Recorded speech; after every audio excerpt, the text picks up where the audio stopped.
What's up, YouTube? Today we are playing a little catch up on the build portion of content. I threw in some old footage, a little weekend play day at Hidden Falls Adventure Park outside of Austin, Texas. I originally purchased my Jeep in Austin at the beginning of 2016 with the intent of moving to Colorado. Needed a four-wheel drive vehicle.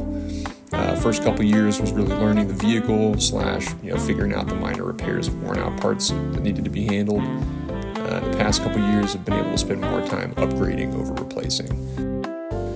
So to start off, we kind of need an original walk around. And as previously mentioned, the next several videos we're going to be playing catch up. So I apologize for lack of equipment at the start of the journey and it being filmed on old phone cameras, etc.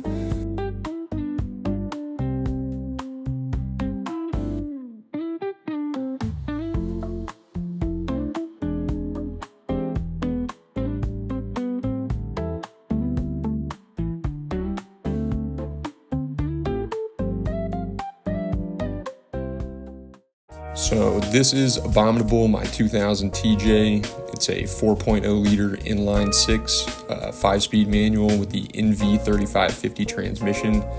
It's got a custom pearlescent white paint job with matching hardtop, limo tint for privacy on rear windows and hatch, and a Rhino line grille for protection. And all three of those were done by the previous owner, so I originally purchased the Jeep like that.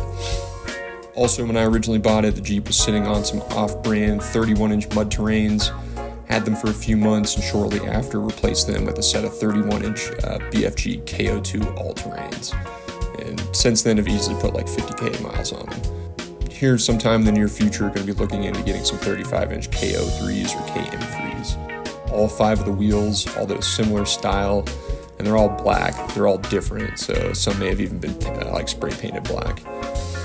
Other than the tires, it was pretty much stock, and at this point was just worried about maintenance and parts repairs.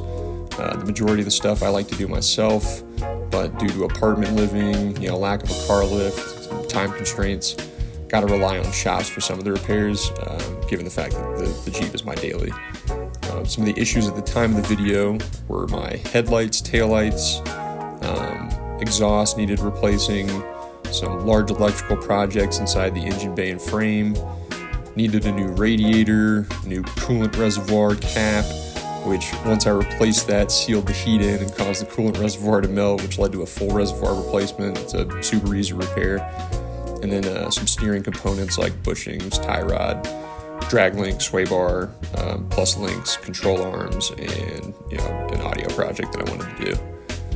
It's probably going to be a pretty long process even once caught up to where we're at currently with the Jeep. I hope you guys stick around for the build. Next videos, we'll be going over the first wave of upgrades and some shop repairs. Thanks again for watching. Have a great day.